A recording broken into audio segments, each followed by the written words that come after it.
Students, आज मैं अपनी पीरियोडिक प्रॉपर्टीज की वीडियो जो पहले डाली हैं उसे आगे कंटिन्यू कर रहा हूं। कुछ और मेन पीरियोडिक प्रॉपर्टीज हैं, जैसे एक प्रॉपर्टी आती है metallic character. Metallic character and it is defined as the tendency of the atom to react with the non metal. And similarly एक प्रॉपर्टी होती है non metallic character. Non metallic character means the tendency of the element to react with the metal. तो हम ये कह सकते हैं कि अगर कोई एलिमेंट मेटल से रिएक्ट होता है तो उसमें नॉन मेटेलिक करेक्टर है, और अगर कोई एलिमेंट नॉन मेटल से रिएक्ट होता है तो उसमें मेटेलिक करेक्टर है। हम ये बात कह सकते हैं। और मेटेलिक करेक्टर जो है डायरेक्टली प्रोपोर्शनल टू इलेक्ट्रोपॉजिटिविटी है। इट मीन्स दैट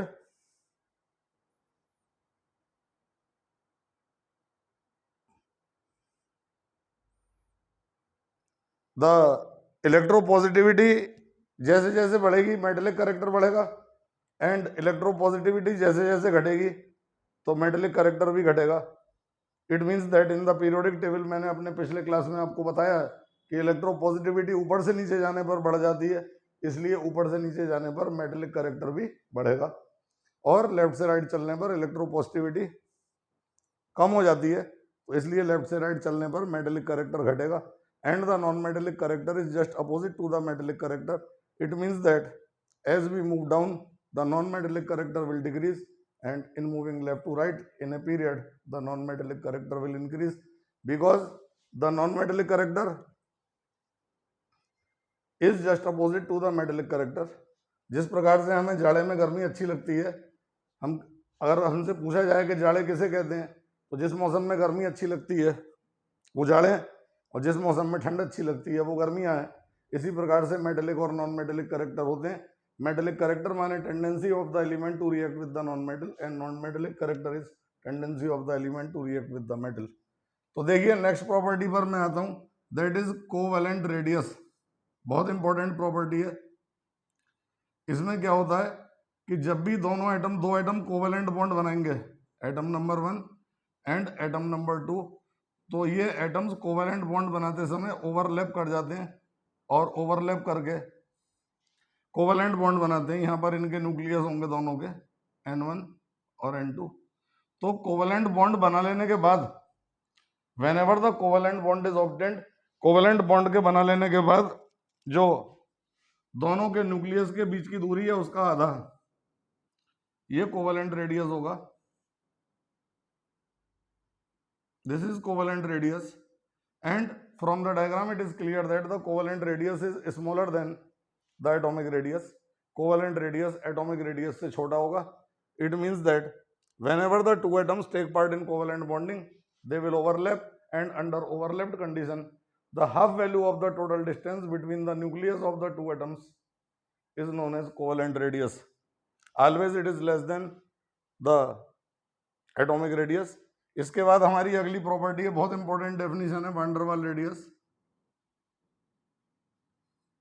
इसमें क्या है कि अगर मैं इसी प्रकार के दो कोवेलेंट मॉलिक्यूल ले लूं, एक बर्तन में काफी करोड़ों मॉलिक्यूल्स होते हैं, तो अगर दो क्लोजेस्ट मॉलिक्यूल जो क्लोजेस्ट अप्रोच पर है मैं उन्हें कंसीडर करता हूं, तो डिफरेंट मॉलिक्यूल के न्यूक्लियस के बीच की दूरी का आधा, यानी कि यहां से यहां तक की डिस्टेंस का आधा, ये आपका वैन डर वाल रेडियस होगा।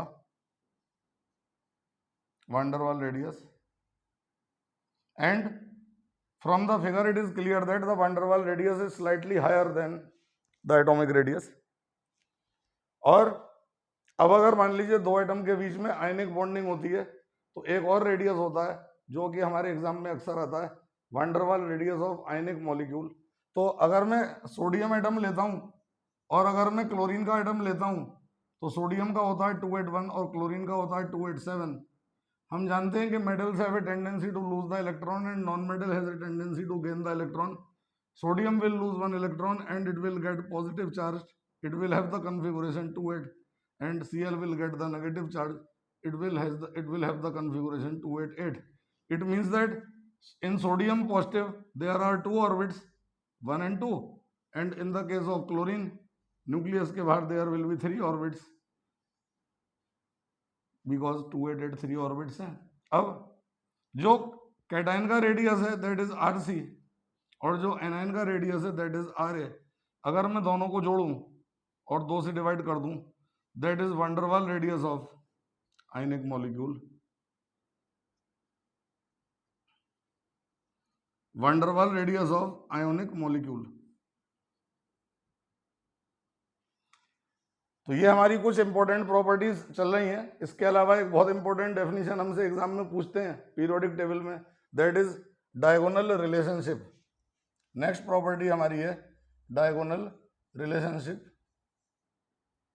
इसमें क्या है आप देखेंगे कि कुछ एलिमेंट्स होते हैं सेकंड और थर्ड पीरियड के, जैसे LiNa, BeMg, boron aluminium, carbon silicon, nitrogen phosphorus, oxygen sulphur, fluorine chlorine. इस तरह से ये ग्रुप वाइज एलिमेंट्स हैं।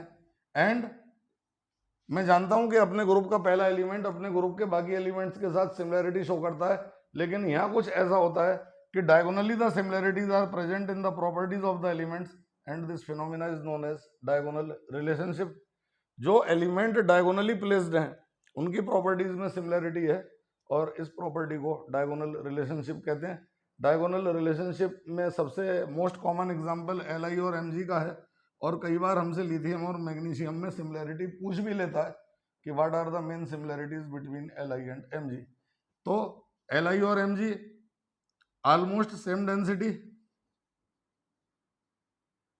पहली सिमिलैरिटी है। और सबसे बड़ी बात यह है इन दोनों के साथ कि both burn in nitrogen, both burn in nitrogen. इसका मतलब 6Li प्लस N2 नाइट्रोजन में बर्न होगा, 2Li3N नाइट्राइड बनाएगा लिथियम का। Similarly 3Mg plus N2 Mg3N2। दोनों के क्लोराइड्स जो है हाइग्रोस्कोपिक होते हैं, वाटर एब्जॉर्ब कर लेते हैं, जैसे कि LiCl भी 6 वाटर मॉलिक्यूल्स एब्जॉर्ब करे हुए होता है, तो MgCl2 भी आपस में 6 मॉलिक्यूल्स वाटर के एब्जॉर्ब करे हुए होता है। तो hydrate character of the chlorides is main similarity between Li and Mg। अगली प्रॉपर्टी यह है कि देखिए दोनों के कार्बोनेट हीट करने पर टूट जाते हैं, both form unstable carbonates. Li2CO3 टूटेगा, Li2O प्लस CO2, MgCO3 टूटेगा, MgO प्लस CO2। हमने देखा carbonate of both the elements are decomposed on heating, unstable carbonates बना रहे हैं। सिमिलरली दोनों के बाइकार्बोनेट्स भी अनस्टेबल होंगे and they will form unstable bicarbonates. LiHCO3 will be decomposed, ये भी टूटेगा हीट करके, डिकम्पोज हो जाएगा। एंड MgHCO3 का होल ट्वाइस भी हीट करके डिकम्पोज हो जाता है। तो हमने ये देखा कि Li और Mg के बाइकार्बोनेट्स भी अनस्टेबल होते हैं and they are decomposed on heating. अब मैं अपनी अगली प्रॉपर्टी की तरफ आता हूँ, that is the ionization energy. अगली प्रॉपर्टी है ionization energy, and ionization energy is defined as the energy required by one isolated gaseous atom, the energy required by one isolated gaseous atom by which it में lose one electron from the outermost orbit. किसी भी atom के outermost orbit में से एक electron को बाहर निकालने में जो भी एनर्जी खर्च करनी पड़ती है उसे आयोनाइजेशन एनर्जी या आयोनाइजेशन पोटेंशियल कहते हैं। And in moving down the group ionization energy घट जाती है। तो देखिए ऊपर से नीचे जाने पर आयोनाइजेशन एनर्जी डिक्रीज, सभी ग्रुप्स में ये बात लागू होती है। ऊपर से नीचे जाने पर आयोनाइजेशन एनर्जी डिक्रीज करती है और लेफ्ट से राइट चलने पर आयोनाइजेशन एनर्जी इंक्रीज करती है। आयोनाइजेशन एनर्जी इंक्रीज, और इंक्रीज होना स्मूथ नहीं है, इंक्रीज होने में दो एक्सेप्शंस हैं। तो अगर मैं ग्राफिकली देखूं तो वाई एक्सिस पर मैंने आयोनाइजेशन एनर्जी लिया है और एक्स एक्सिस पर मैंने एटॉमिक नंबर लिया है, और मैं सेकंड पीरियड के एलिमेंट्स प्लॉट कर रहा हूं। देन Li से स्टार्ट होगा और आयोनाइजेशन एनर्जी बढ़ तो रही है नियॉन तक, लेकिन दो एक्सेप्शन है। यहाँ पर नाइट्रोजन की ऑक्सीजन से ज़्यादा है और बेरिलियम की बोरॉन से ज़्यादा है। तो अगर मैं नाइट्रोजन का एटॉमिक नंबर देखूं तो नाइट्रोजन का एटॉमिक नंबर है 725, यानी कि 1s2 2s2 2p3।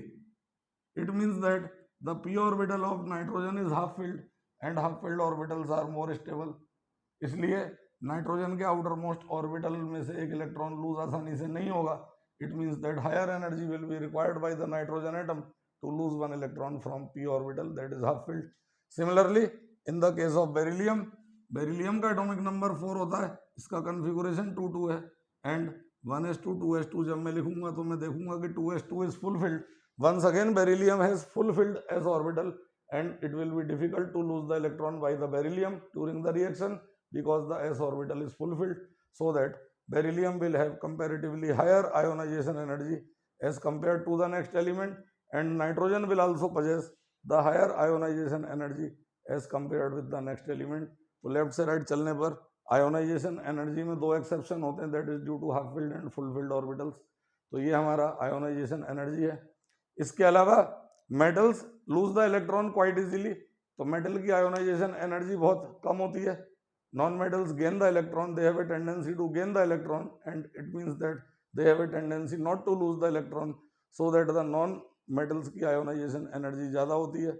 And finally if we come to the inert gases, then inert gases will have the complete outermost orbit, they will contain 8 electrons, and due to the presence of 8 electrons they will not tend to lose the electron from the outermost orbit because the outermost orbit is complete. Hence the inert gases are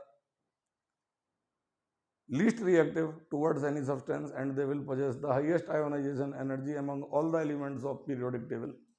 और इसके बाद हमारी main जो property आती है अगली, that is electron affinity. और उसके बाद फिर हमारी सारी प्रॉपर्टीज इस तीसरे लेक्चर के साथ निपट जाती हैं। देन अगली प्रॉपर्टी है इलेक्ट्रॉन एफिनिटी, इसी का दूसरा नाम होता है electron gain enthalpy. Electron gain enthalpy क्या है कि अगर किसी एटम को एक इलेक्ट्रॉन दे दें, जैसे कि क्लोरीन है, क्लोरीन को हमने एक इलेक्ट्रॉन दिया तो 287 है क्लोरीन, एक इलेक्ट्रॉन लेकर के Cl खुश हुआ, इसके आउटर मोस्ट में 8 आ गए, और जैसे ही 8 आ गए वैसे ही Cl नेगेटिव की स्टेबिलिटी Cl से ज़्यादा हो गई, और जब स्टेबिलिटी बढ़ेगी तो कुछ एनर्जी रिलीज होगी, और ये जो एनर्जी रिलीज होगी that will be electron affinity. तो electron affinity is defined as the energy released by the atom when it accept one electron in the outermost orbit. और मेटल्स जो हैं वो इलेक्ट्रॉन को लूज करने की tendency वाले होते हैं, इसलिए मेटल्स में इलेक्ट्रॉन एफिनिटी बहुत कम होती है, लेकिन non metals have a tendency to gain the electron, so that the non metals have the higher value of electron affinity. It means that in moving left to right the electron affinity is increased because in the right hand side of the periodic table there are non-metals, and non-metals have a tendency to gain the electrons, so that they are more electron affinitive as compared with the metals। but in moving down the group, left से right चलने पर electron affinity बढ़ेगी, increase, तो इन moving down the group electron affinity decrease करती है। Generally जो सवाल पूछा जाता है, बहुत इंपॉर्टेंट सवाल, वो हेलोजेंस की इलेक्ट्रॉन एफिनिटी का ग्राफ प्लॉट कराते हैं, और हम ये जानते हैं कि अगर मैं एटॉमिक नंबर के साथ इलेक्ट्रॉन एफिनिटी प्लॉट करूं, क्या प्लॉट करूं, इलेक्ट्रॉन एफिनिटी, देन फ्लोरीन की ज़्यादा है, देन क्लोरीन की थोड़ी ज़्यादा है, फिर उसके बाद घटती चली जाएगी along the group, electron affinity घटती है। But there is one exception in the electron affinity of halogens, that the electron affinity of chlorine is higher than the electron affinity of fluorine।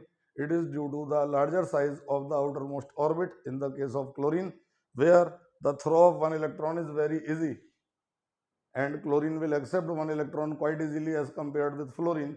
fluorine के outermost orbit की circumference कम है और chlorine के outermost orbit की circumference ज़्यादा है, जिसकी वजह से inter electronic gap in the outermost orbit fluorine में कम और क्लोरीन में ज़्यादा होता है। Then it is easy to take one electron in the outermost orbit of chlorine, so that the chlorine has higher electron affinity than fluorine. तो ये आपकी पीरियोडिक टेबल की मेन प्रॉपर्टीज़ आपकी ये निबट जाती हैं। और इसके अलावा आप ध्यान रखें, एक नेचर ऑफ ऑक्साइड्स की छोटी सी प्रॉपर्टी और है। तो बच्चों, जितने भी मेटल्स होंगे वो ऑक्सीजन से रिएक्ट करके बेसिक ऑक्साइड्स बनाएंगे, जितने भी नॉन मेटल्स होंगे वो ऑक्सीजन से रिएक्ट करके एसिडिक ऑक्साइड्स बनाएंगे, और जितने एम्फोटेरिक एलिमेंट्स होंगे वो ऑक्सीजन से रिएक्ट करके एम्फोटेरिक ऑक्साइड्स बनाएंगे, यानी कि metalloids always form amphoteric oxides. And मुझे ये बात पता होनी चाहिए कि इन मूविंग डाउन, ऊपर से नीचे चलने पर अलोंग द ग्रुप, ऑक्साइड का बेसिक कैरेक्टर कम हो जाता है, क्योंकि बेसिक कैरेक्टर बढ़ जाता है, सॉरी, इंक्रीज। लेकिन लेफ्ट से राइट चलने पर ऑक्साइड का एसिडिक कैरेक्टर इंक्रीज हो जाता है।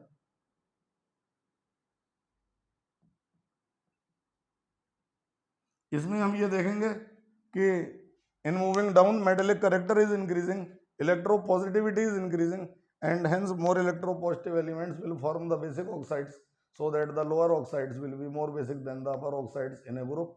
In a period, in the right hand side there are non-metals and they will form the acidic oxides, and in the left part of the periodic table there are metals, they will form the basic oxides. So we may say that in moving left to right, the acidic character of oxide increases and the basic character of oxide decreases.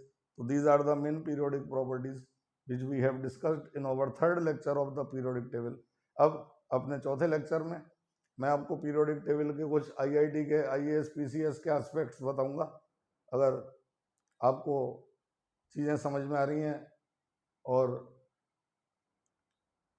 Property discussion अच्छा लग रहा है तो हमारे channel को subscribe कर लीजिएगा, और बाकी का एडवांस लेवल का पीरियोडिक टेबल अपने अगले लेक्चर में आपको मिलेगा।